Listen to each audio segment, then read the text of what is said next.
Hello everybody. Hello YouTube. Hello art history enthusiasts and visual culture aficionados. It's me again, Miss M, and I'm back with yet another video. This time we're having another coffee break. Alright. Possibly, hopefully, a less shady one today.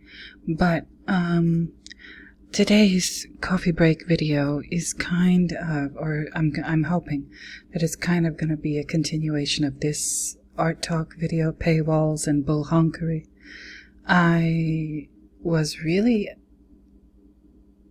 in a bad mood when I made this video, and it probably shows. You could probably hear it in my voice when I made this video. And what I was talking about in this video definitely has to do with what I'm going to talk about today. It is a continuation of this one. But before we get started, here we are at my homepage, The Object of Art, just so that you know for sure that you're in the right place. For returning viewers, thank you for coming back. For new viewers, thank you for clicking on the video.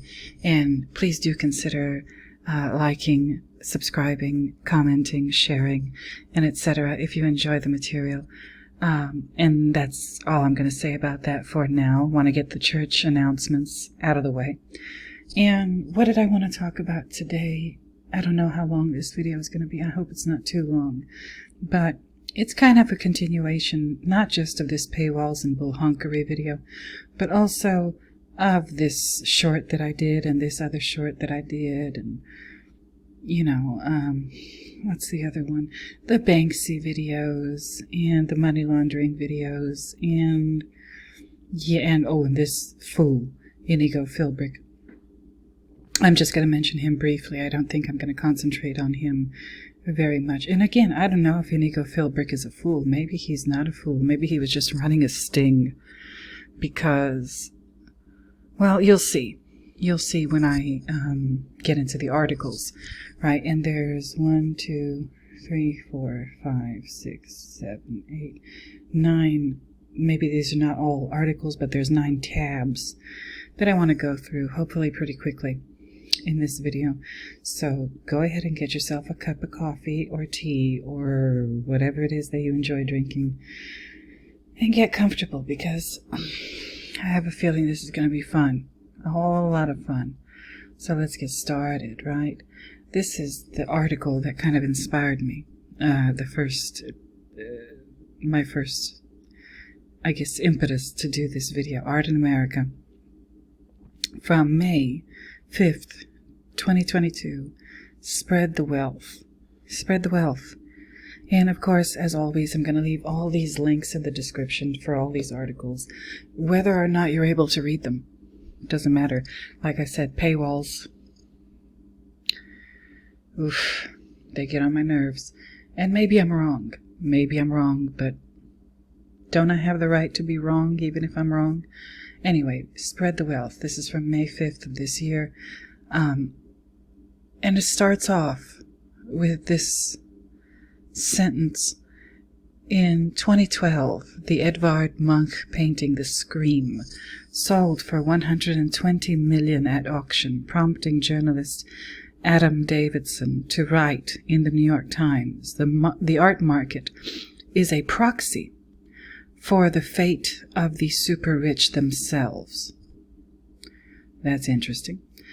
Davidson continued, investors who believe that incomes and wealth will return to a more equitable state should ignore art and put their money into investments that grow alongside the overall economy, like telecoms and steel. For those who believe that the very, very rich will continue to grow at a pace that outstrips the rest of us, it seems like there's no better investment than art.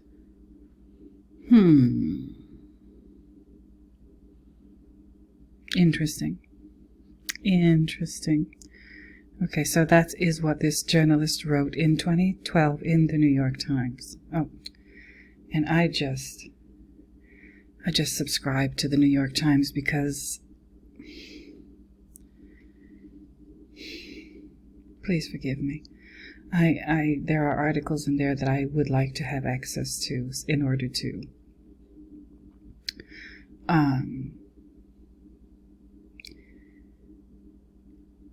in order to be able to comment on them. So, that's why I did it. God help me. Anyway, this paragraph concludes, the pandemic was but a blip. Far from putting a damper on things, COVID lockdowns seem to have created pent-up demand. Paintings by emerging artists are regularly jumping from 5 figures to 6 at auction. A Magritte sold for $80 million in March. Now, I'm not going to read this whole thing because I'm just not going to. But you'll see what's going on here when you read this. I don't know what to make of this. If and when you read the whole article. I don't know what to make of this. I don't know whether or not to take this seriously.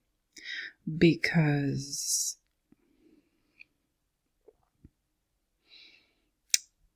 I don't know whether or not either the author or the sources that the author is using are being sincere. I don't know whether or not they're being honest. And I can't check. Like I said in the Paywall video, I cannot check to see whether or not any of this information is accurate. I just have to take this individual's word for it, if I'm going to do that, if I'm going to read this article and,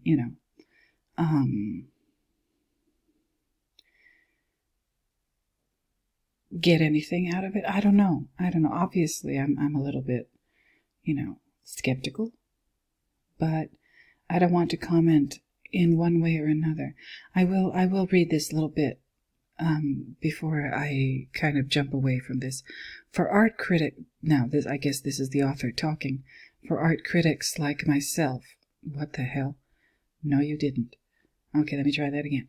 For art critics like myself, and for many artists too, proximity to this kind of wealth is a source of immense anguish. Making matters worse, many millions of these dollars have hazy, if not downright dirty origins, and the past few years have felt like a game of pick your poison, as protests abound concerning patronage from Israeli arms dealers, Jeffrey Epstein cronies, and tear gas profiteers. Oof. At the end of the day, as artist Agnieszka Courant told me on the phone, in a neoliberal society, the idea of sponsoring culture comes from surplus, and surplus is made possible by exploitation. We on the progressive side of things are forced to dance awkwardly around a paradox. The very same art that serves as a vehicle for radically imagining better worlds is also often used as a tool for investment or tax evasion. Oof. I feel a blog post coming on, so I'm not going to continue reading that, but I'm definitely going to very strongly consider doing a blog post about this, because there's just too much going on here. There's just too much going on here. Again, how can I take this seriously? How can I take this? I'm commenting, but I don't have really the words. I can't find the words within me to accurately express how I feel about this, at least not at this time. But I wanted you to see this, and I wanted you to, read it if that's what you want to do. Like I said, link in the description. And you do what you want with this article. Internally, mentally, intellectually, whatever. Psychically, spiritually, whatever. I don't know what to do. I feel a mixture of all kinds of emotions, and most of them are not good. I'll just put it that way. But let me move on. Like I said, this is a continuation of the Paywall video, and this thing, the art detective. Okay, ArtNet News, and I've been at this website. I've looked at a lot of their articles, but this one in particular is behind not just a paywall, but like a massive paywall. $240 for a year subscription, or $24.50 a month. I'm not going to pay either of those. That's a crazy amount of money. I don't know what to think. And again, art dealers lie. Yeah, a lot. It's part of the business, and the truth is nearly impossible to prove. And I would love to know why this writer wrote that. Why is it nearly impossible to prove? The only way I can find that out is if I pay this sum of money. Okay. But we found some receipts. Okay. All right. Information is the most valuable currency in the art world, and dealers know it. What kind of information? What kind of information? Like what I've been talking about? Anyway, $240, and you get to know too. Same thing with Rolling Stone. Like I said, I was just going to mention Inigo very briefly. And this article is dated. Is it dated? Yes, it is. It was actually done at the time that I'm making this yesterday, May 23rd. The art world's Mini Madoff, sentenced to 84 months for his $86 million fraud. Inigo Philbrick pleaded guilty last fall to scamming millions by selling more shares in an artwork than actually existed. Don't forget aggravated identity theft. Don't forget that, Rolling Stone. And again, you gotta subscribe to read it. Okay. I don't know what it is that they have to say because it's behind a paywall. So obviously this is a hot story. Rolling Stone is writing about it. I don't know, if Rolling Stone is still kind of a respected publication. I don't know if it was ever a respected publication, but it's certainly a part of that milieu, right? Like before the internet, it was one of those big magazines, Rolling Stone, Time magazine, big fashion magazines like Vogue and Elle and Harper's Bazaar and, stuff like that. So the fact that they're writing about this, it's a culture feature. All right, I might revisit Inigo Philbrick in the future because I just want to, for my own curiosity, just kind of see how the finality of that played out. I'm curious, but stay tuned for that. The New Republic. These are the articles that I really kind of want to get into, right? And again, maybe it's not going to be as many articles as I thought there would be. This is from February 26th, 2018. This is from the New Republic. And again, I don't know this publication that well, and again, they're prompting you here to subscribe. 1 year for $10. Ooh, that's a bargain. Anyway, how modern art serves the rich. More art is being produced and sold than ever before, at even higher prices. Again, this is in 2018.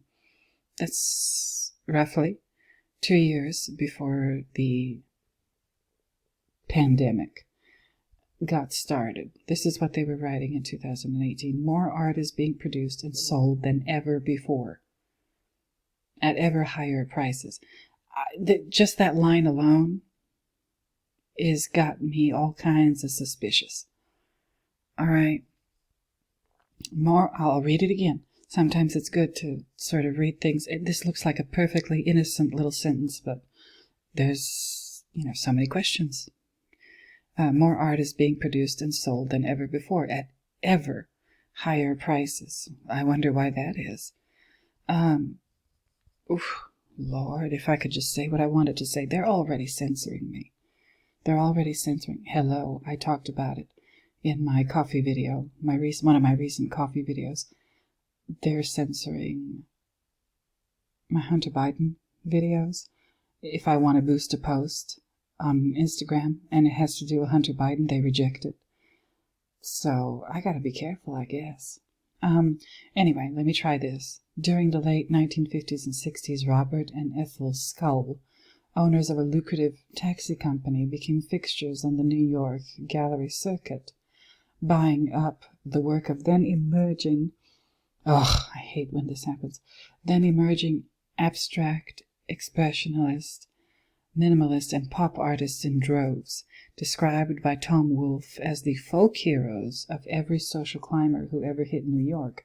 Robert was a high school dropout from the Bronx. The Sculls shrewdly recognized that establishing themselves as influential art collectors offered access to the upper echelons of Manhattan society in a way that nouveau riche taxi tycoon did not. Okay. All right. I'm not going to get into this. This is kind of a well-known story. It's been featured in other documentaries, so I won't go through it. But let me get to the real, like, meat and potatoes part of this. In retrospect, the Sculls' auction looks more like the beginning than the end. By today's standards, the then record-breaking prices, even adjusted for inflation, sound almost quaint. In November 2013, the post-war and contemporary evening sale at Christie's totaled $691.6 million, setting a new record for the most expensive work by a living artist, $58.4 million, for Jeff Koons' sculpture Balloon Dog. Oh dear. Okay. And again, this is a lot of information you've seen it, or you can find in a bunch of other publications, so I'm not going to... I think it might have even been in one of the ones I already looked at.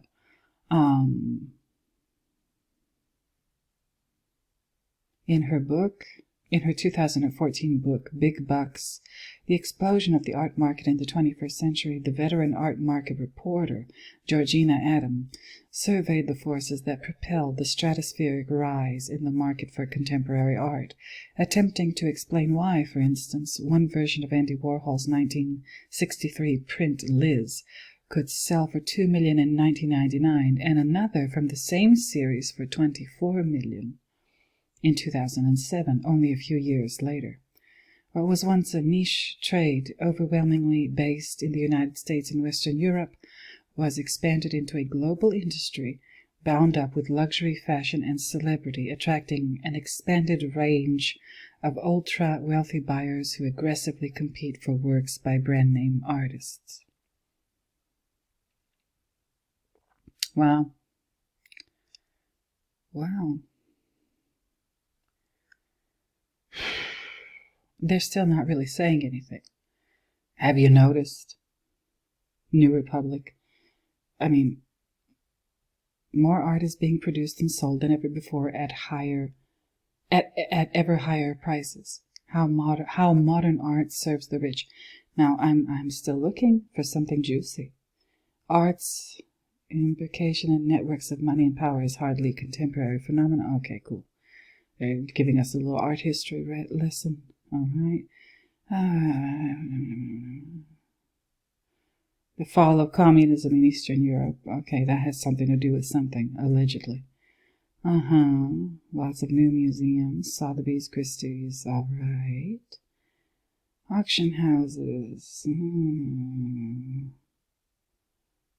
Auction houses also began to expand into financial services for this expanded range of UHNWI clients. What does that stand for? I guess I skipped over it. Hold on. Oh, ultra-high net worth individual. Oh, for Pete's sake. Offering collectors lines of credit, allowing them to borrow against the value of their collections, and sometimes selling works with third-party guarantees, in which the house effectively pre-sells a lot before the auction and may split some share of the proceeds with the guarantor if it ultimately goes for more than the agreed-upon price.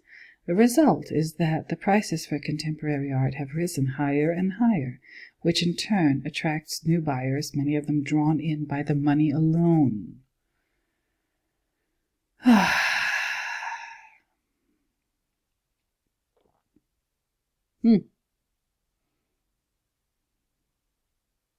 Interesting.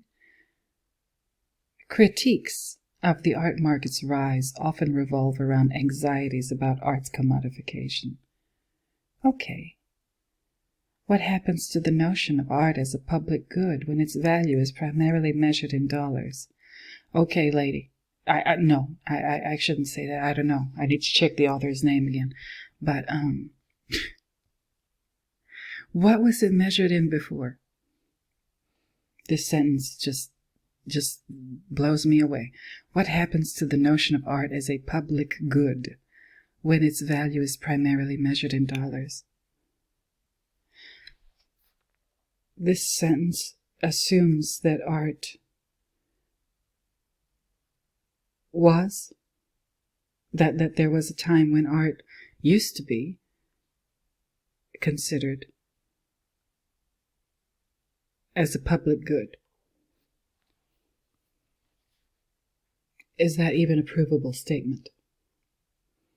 Was art ever a public good? Long pause. Was it ever?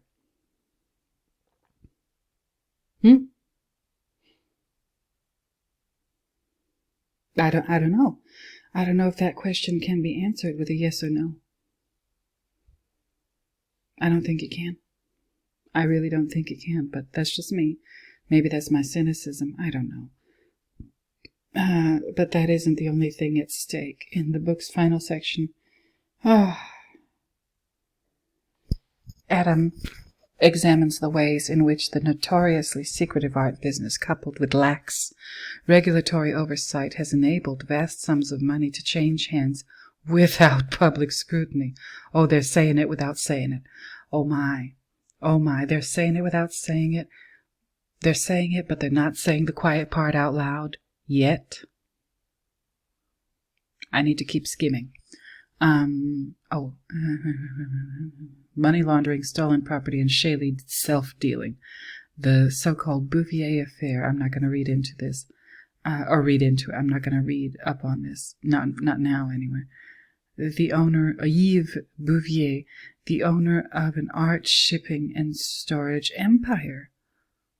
Oh, Lord. The Bouvier was a legal dispute between Russian oligarch Dmitry Rybolovlev and the Swiss Freeport king, Yves Bouvier, the owner of an art shipping and storage empire, which is still unfolding in multiple international jurisdictions. Well. Oh, what in the world? Oh, Lord. Okay. That was a surprise. Yet the most troubling examples of the exploitation of art for financial gain are perfectly legal. Okay, you know what? I'm not going to get into this because, again, I don't have that kind of time. Okay, if they're perfectly legal, why? Why are they perfectly legal? You can say that these shady-ass people are exploiting loopholes and this and that and the other in laws, or, you know, if they're not outright breaking the law, they're exploiting kind of gaps in it or whatever. But why is that possible? Is there a person or an entity that made it possible for that to happen? That's my question. Okay.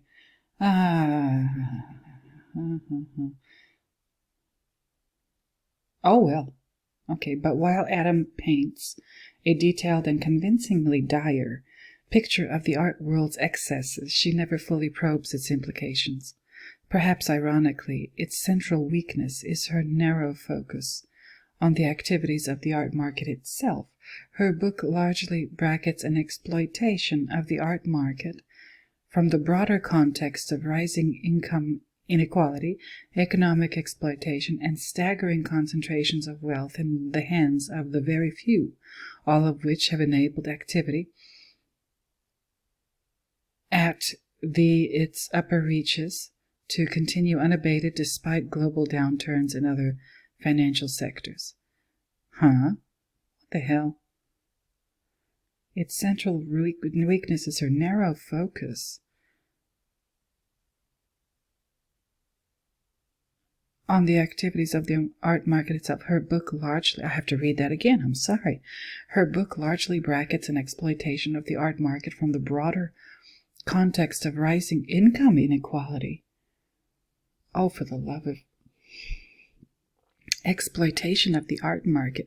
See, all of this below that, after exploitation of the art market, I don't care. None of that is really important to me. That part is important. Exploitation of the art market. Listen, I have the same question that I just asked a little while ago. Why is it possible to exploit the art market? By whoever and however. Why is that? Why is that a possibility? Why is that so? And who made it so? And, is the art market... you can't talk about the art market like it's some kind of nebulous entity that can't be identified. No. It's comprised of people. It's not comprised of the art even, or the paintings. No, the market is run by people. Who are those people and what have they been up to? That's the questions that they should be asking. But no, they're blaming rising income inequality. That's the reason why the art market has been exploited. Staggering concentrations in wealth in the hands of the very few. That's why the art market has been exploited.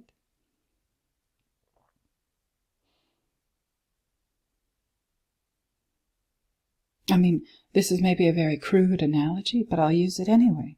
It's like saying that a prostitute has been exploited. And, okay, that might very well be so. Maybe a person who sells their body for a living, maybe they have been exploited.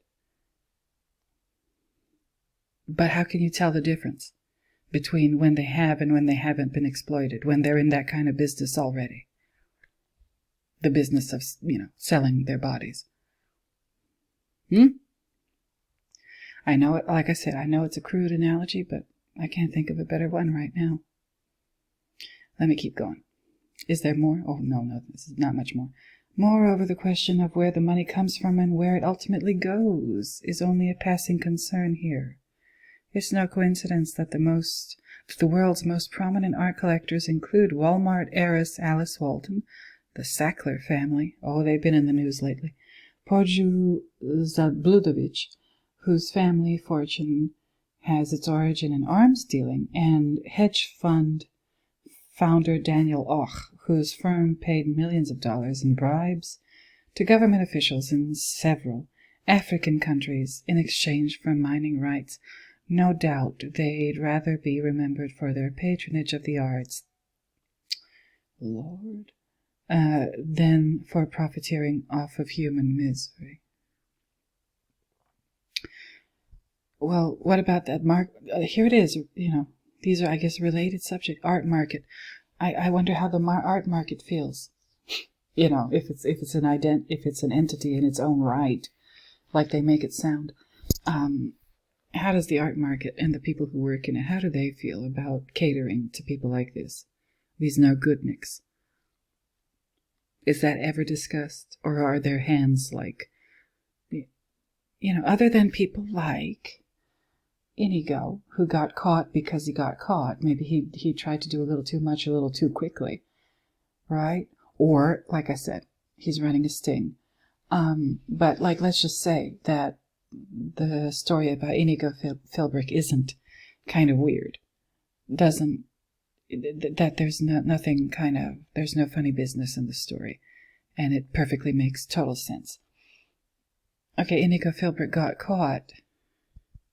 If he's not running a sting for whatever organization, I don't know, whether it's Interpol or the FBI or whoever, right? Okay, if he's a genuine criminal and thief,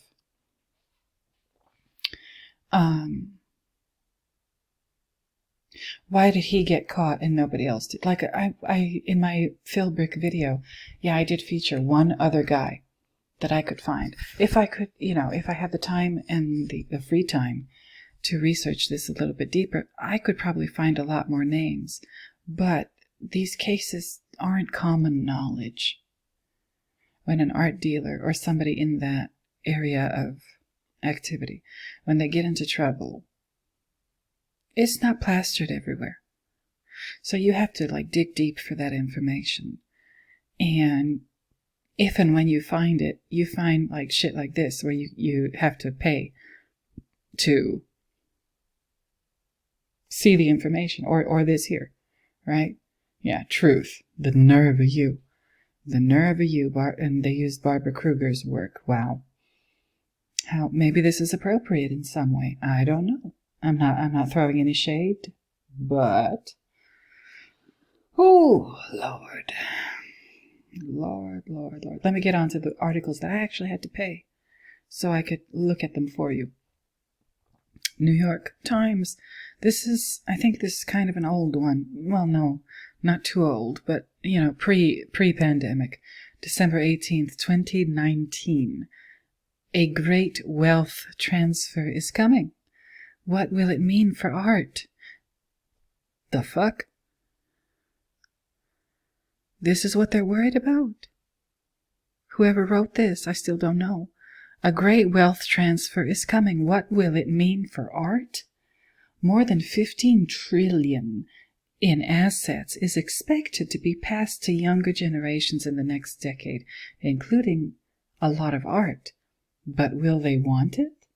Well, that's interesting. The numbers vary wildly. Now, this is again December 2019, before the pandemic. The great wealth transfer. Have people been writing about this already? Right? The numbers vary wildly, but all are dizzying. And you can see the numbers for yourself. These are the figures being bandied about as economists and financial experts try to get their heads around a global phenomenon known as the Great Wealth Transfer. Between now and 2030, an estimated 15.4 trillion in assets will have been passed down the generations by the world's richest people, according to a report published this year by the specialist analytics company WealthX. With the global wealthy population at an all-time high. Wait a minute, I thought that fewer and fewer people were rich and more people were poor. What's going on here?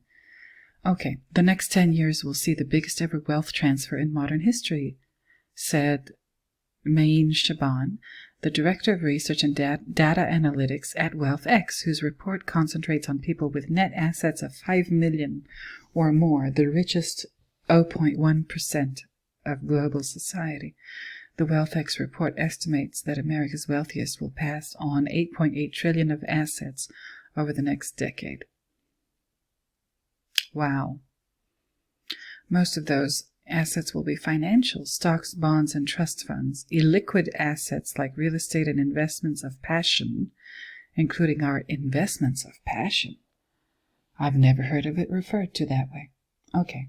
Investments, illiquid assets like real estate and investments of passion, including art, make up more than 1.9 trillion of the total, according to WealthX.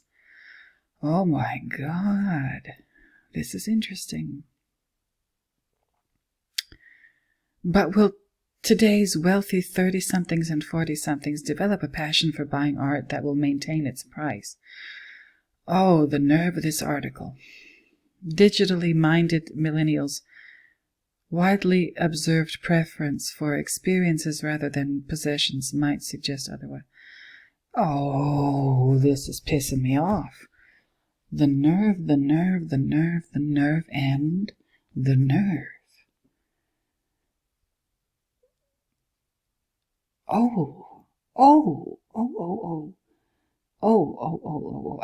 don't think I can read much more of this.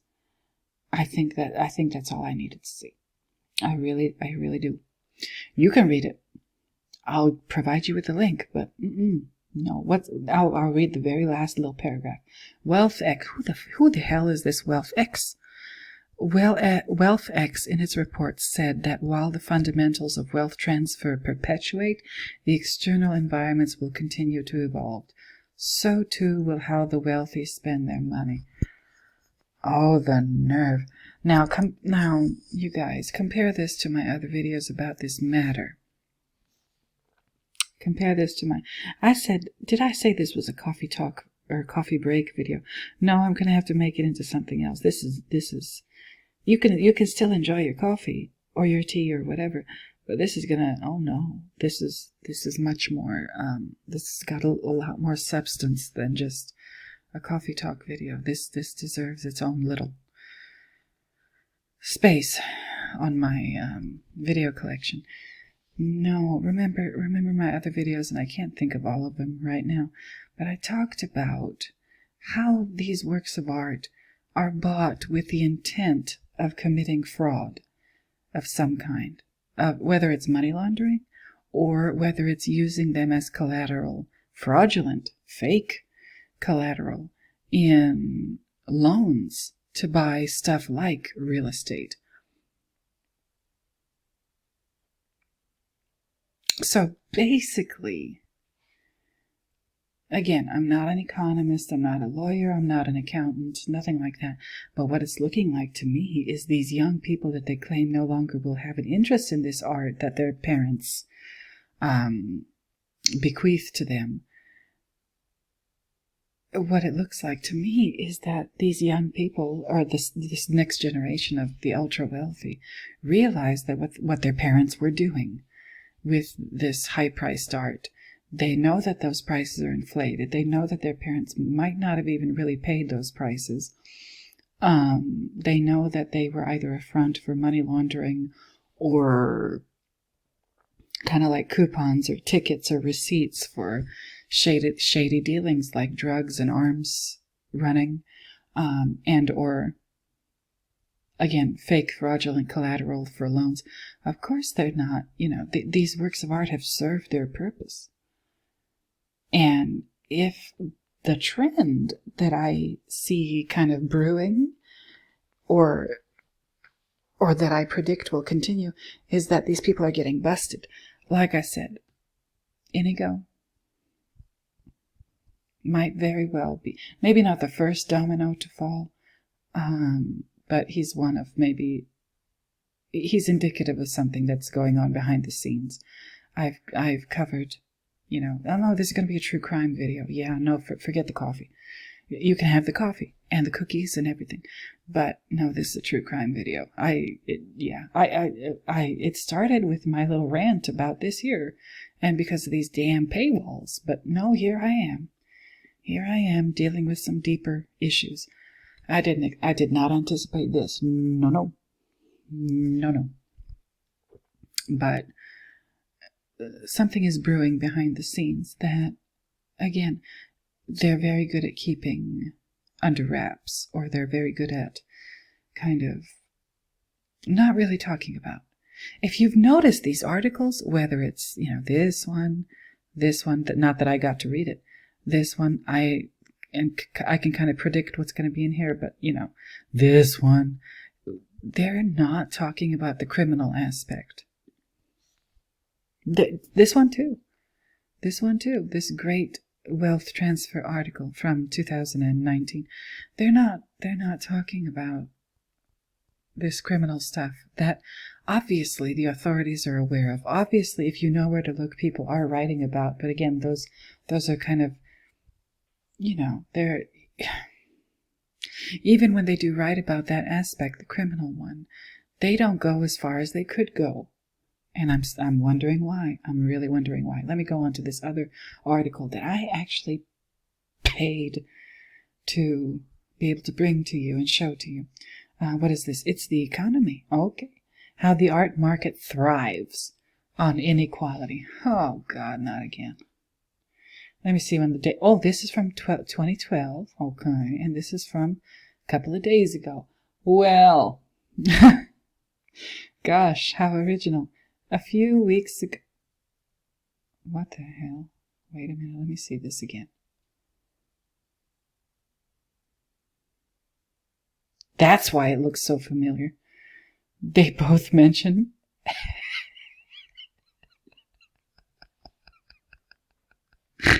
Oh, no, they didn't. Or no, this person, whoever it is who wrote this article, no, they didn't. No, they didn't. Is this the article that she's quoting? Adam Davidson?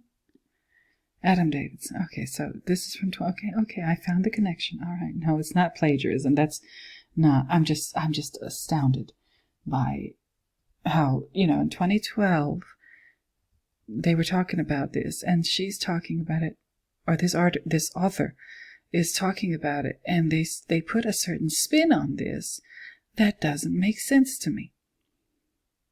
Doesn't make sense to me. And you tell me whether or not I'm the only one who's having trouble understanding this. I don't think I'm the only one. And I'm seeing this in the sidebar over here. Anna Delvey. I think I just got another idea for one of my true crime art videos. Hello. But anyway, okay, so this is the article that she's quoting. Many economists say the art can't be in a bubble because, frankly, it's not much of an investment in the first place. Okay, Adam, from 2012. All right. Is Adam predicting something, or is he? Did he get it wrong? His prediction ended up being wrong. Art itself may be a lousy investment, but selling it and advising on it and being an art world consigliere, oh, that's an interesting word. You look up that word, people. You look up that word on the Google. It will take you places. Consigliere. It will take you, straight to references to the mafia. But that I'm going to leave that alone for now. Artwork itself may be a lousy investment, but selling it can be pretty profitable. Art world consigliere, damn. Because each piece of fine art is unique and can't be owned by anybody else. It does a more powerful and subtle job of signaling wealth than virtually any other luxury good. High prices are quite literally central to the signal. You don't spend $120 million to show that you're a savvy investor who's hoping to flip a monk for $130 million. You're spending $120 million in part to show that you can blow $120 million on something that can't possibly be worth that much in any marketplace. Oh, how wrong you are, Adam. Oh, how wrong you are. Again, they're totally avoiding the criminal element here. The money laundering element, the fraud element, the embezzlement element, the fraudulent collateral for loans element. No, you're wrong. They're not spending $120 million. Because basically what I just read, that this person wrote in 2012, he's basically saying that this is just rich people showing off, and this $120 million investment is basically, other than conspicuous consumption, it's also pure stupidity to spend $120 million on something that can't possibly be worth that much in any marketplace, as this person writes here. Listen, no, that's not why they're spending $120 million. First of all, how do we know they're spending $120 million? We don't. We don't get to see the receipts. Okay, I already covered in my other videos that getting information about that, transactions and who bought and who sold and for how much and etc. are not, there's no database. There's no authoritative, like Standard and Poor kind of database to track any of that. So we can't even be sure that, for example, the example being used here, $120 million was really spent. Come on now.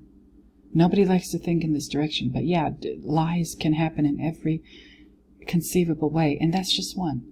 They can write down that somebody paid $120 million, but they could also be lying. It's also like a pledge. You pledge that you're going to donate money, but you can also never, ever really donate the money. You don't ever have to write a check or whatever. Your pledge, I guess, it might be something similar going on with this. I don't know. Once again, I'm not an attorney. I'm not an economics expert. I'm not an art market or auctions expert. No, I am just a nosy person who happens to enjoy art and I want to get to the bottom of this mess. Or at least I want to have some sort of, construct some sort of mechanism for understanding what the hell is going on here. All of these articles are not telling you what's really going on. They're not. They're dancing around a whole bunch of stuff. And they never the criminal thing, the criminal aspect. They never, if they do talk about it, they never talk about like what it is that motivates it. Because criminal activity is not an end in and of itself. It's the means to an end. What's the end? Do we know? No. Because us ordinary people, we're not privy to that information. It's probably for the better that we don't know. But something is something is missing. Some part of this story, some part of this explanation is just not there. There's a huge gap, or several gaps. None of these writers can address it, or maybe they can address it, but they know it's smarter for them not to. Whatever. Okay? Let me see what else. The art market, I think this was quoted in the other article. The art market, in other words, is a proxy for the fate of the super rich themselves. Investors who believe that incomes and wealth will return to a more equitable state should ignore art and put their money into investments that grow alongside the overall economy, like telecoms and steel. Okay. So how can a thirsty outsider get in on this market's profits, short of opening a gallery or becoming an expert advisor? Oh, Lord. In this sense, no, I'm just not going to read through that. In this sense, the current art market seems a lot like the gold rush. In the late 1840s, there were tons of people who wanted to find gold, but it was mainly the middlemen who sold the pickaxes and gold pans who made money. Oh, he might be saying something cryptically here. And right now the world is going to need a lot more pickaxe salesmen. First he used the word consigliere, and now this. For shizzle. Oh my goodness. I just can't believe what I'm reading. This is where's Lisa? This is tea, you guys. This is tea. And again, when you read these articles, don't just take what they say at face value. Don't just read between the lines. No, read underneath the lines. There's some shit under there, too. Okay? Oh, Lisa. I just don't know what to think. A lot more pickaxe salesmen, advertisers, consultants, gallerists, buyers. One confident art fund manager told me that his pitch is simple. There are only around 3,000 top-quality items sold each year, and more than 3,000 people want them. The number of buyers is growing faster than the amount of art. Well, that's what they call supply and demand, right? Isn't that what they taught us about economics in high school? They didn't teach us a damn thing. We're all financially illiterate, and isn't it just a crying shame? Because, if we knew a little more, maybe we could understand shit like this a little better. Most of us, not all of us, some of us do know. But me, I'm totally ignorant. And I'm more than willing and ready and able to admit that. The pitch is great, except that many art funds have collapsed. Oh, have they now? And this is back in 2012. Oh, Larry Gagosian. Here he is. Perhaps the world's most influential gallery owner. Yep. Needs a nearly impossible combination of skills: deep art knowledge, master salesmanship, charm, ruthlessness, financial savvy, and the respect of the artists themselves to maintain his edge and root out competition. Well, damn. Maybe I should look up Gagosian one day. I'm going to do an Anna Delvey video for true crime art. Might do a Gagosian one. Depends on what I find when I do my research. Because I'll read this first sentence because it looks important. Because the art market isn't regulated like financial securities, insider dealing is generally not illegal. And they still haven't fixed that. Remember what I said? It's not that the crimes are happening. It's why is it possible for them to happen? And the things that aren't flat out crimes, but still very shady, why is that possible? Who made it possible? It says right here, you can read underneath this line, like I said, because the art market isn't regulated like financial securities, insider dealing is generally not illegal. Who made that so?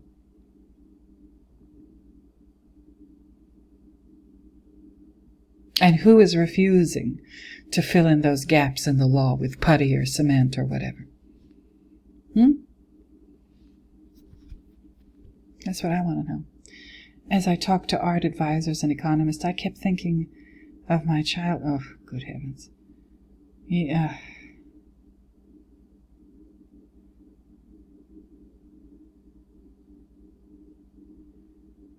I'm not even going to read this last paragraph. This is just... I know I know there's a double meaning here, and you could read it for yourself when you look at it, but my God. Oh, and this person, I don't think this is an art person, this is a money person, because he's the co-founder of NPR's Planet Money, a podcast. So he has, his expertise is in finances and, well, money. Oh my. Moving on to the last article I'm going to cover today. National Endowment for the Arts. Ooh, that's a suspicious organization. Yeah, I said it. Forget them. During economic highs and lows, the arts are a key segment of the U.S. economy. Really? Each state has a unique arts profile. Really? This was written right as the pandemic was starting. Oh dear. Washington, D.C. According to the latest data issued today by the Bureau of Economic Analysis and the National Endowment for the arts remain a vital component of the U.S. economy. Oh, for the love of Pete. I can't. I don't know if I can keep going. This is already... No. You might not see why I'm already frustrated, but... As the United States navigates a time of economic uncertainty due to the spread of COVID-19, it is important to recognize and champion the economic contributions of the arts to all 50 states, the U.S. territories, and the nation as a whole. The 6th edition of the Arts and Cultural Production Satellite Account finds that arts and culture contributed... Arts and culture contributed $877.8 billion, or 4.5% to the nation's gross domestic product in 2017. Well, I did not know that. Now I know it. Well, I know what they're telling me. Damn this thing. I know what they're telling me, but I don't know whether or not I can trust it. Oh, in that same year, there were over 5 million wage and salary workers employed in the arts and cultural sector, earning a total of $405 billion. How many of them were full-time employees? Huh? These bastards. National Endowment for the Arts. Okay, out of those 5 million wage and salary workers, how many of them had steady jobs? How many of them? See why I told you I was going to get angry. And I did. 5 million wage and salary workers. How many of them are full-time workers? How many of them are part-time workers who have other jobs and who have no health insurance and possibly no pension plan and are just living from paycheck to paycheck? How about that? How about that National Endowment for the Arts? Can you fix that? I don't think you can. Or maybe you can. And whoever it's connected to. And I don't... If they can. They probably can. They could fix all of this. But they don't want to. Okay, let me get back to this. Economic... Key national findings. Okay. As art venues close, it will be important to monitor the impact on ticket sales. Okay, yeah, we know that. Yeah, over 2 years later. Well, look at this. The arts and culture sector add more to the economy than do construction and transportation/warehousing combined. These are interesting facts. If they are facts, like I said, I'm always a little suspicious. But, okay, all right, I'm just going to take their word for it for now. The value added by arts and culture to the U.S. economy is 5 times greater than the value from the agricultural sector. Holy shit. Arts and culture added more to the U.S. economy than construction. Oh, I already read that. Oh, no, I read that and then they said it again. Real original. Okay. Arts and culture generate a widening trade surplus from 2006 to 2017. This surplus grew 9-fold to more than $25 billion. In 2017 alone, the U.S. exported nearly $30 billion more in arts and cultural goods and services than it imported.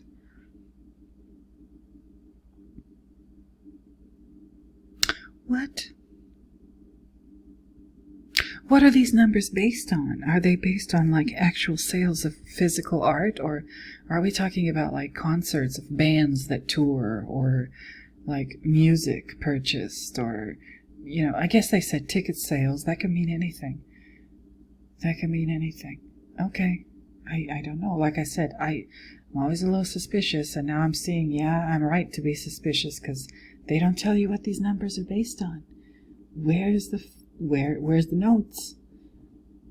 Where's the references?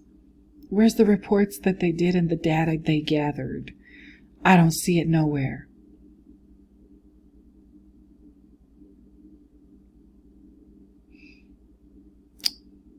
Where is it?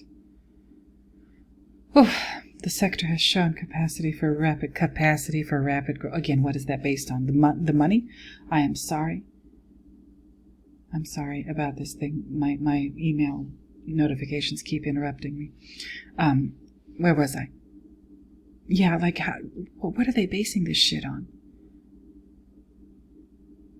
Capacity for rapid growth. Is it based on dollar amounts that might or might not be authentic? I don't know. On a state level, added $72.8 billion to the economies of rural states. How? See, this is, that, okay, cool. If that's true, then okay, it's true. But why can't they tell me how? They can't just make a statement like that and just leave it there, lying like a dog on a rug. No, I need data. This is not data. This is more nonsense. These numbers here, like, what the hell is this? Arts and cultural value added for average annual growth of these states, and oh, come on now.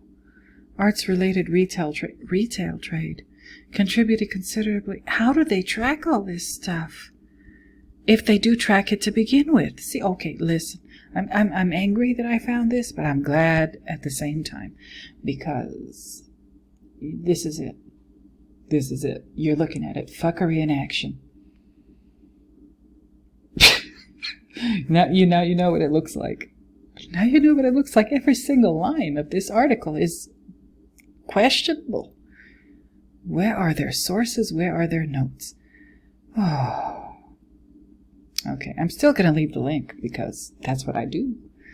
But you guys, I've just been through all of this, and I don't know what I just did. I said, is this a crime video? It might be. I'm going to go ahead and do that because that's what I feel like doing. It started out as a coffee video. I thought we were going to have a nice quiet cup of coffee together. Nope. This turned into something more. Okay, you guys. Yeah, I'm just tired of all of this. Reading all of these lies and obfuscations and evasive language and crap. And that's if you can read it at all. If it isn't behind a $240 a year subscription, that number is crazy. Crazy. So, let me just, I don't know what thumbnail I'm going to use for this. Oh, should I? I don't know. I have to make a decision. But you guys, once again, I'm going to reiterate. Let me just leave it on this, the truth being stretched, which is very fitting for what's going on here. Art dealers lie. They have receipts. They have receipts. But you got to shut out this much to see them. Oh, see. Okay. Listen, like I said at the beginning, I'm going to reiterate it now. If you're a returning viewer, thank you for coming back. If you're a new viewer, thank you for clicking on the video and watching. If you made it this far, you are amazing. And if you are a new viewer, consider subscribing. Like, comment, subscribe, share. If you have friends or know somebody who might be interested in this material, please do feel free to send them a link or however else you share videos. You know, like I said, like if you liked it. If you didn't like it, tell me. Hit the dislike button and then go in the comments and tell me what I did wrong or what I said wrong. You know, read me for filth. I'm ready for it. I'm ready for it. So, other than that, I like I said, Anna Delvey, she's next. She's next. I'm gonna delve into that for one of my true crime videos. And possibly Gagosian, and I'm going to do a little bit of research about him. He's everywhere. And, you know, until my next video, once again, I want to do another Shining video, because those are getting more and more fun, but they are very involved. More coffee videos, more art talk videos, and so on and so forth. So until next time, until I find yet another reason to talk at you in one of these videos, I'm gonna go ahead and bid you bye-bye. So, bye-bye, everybody.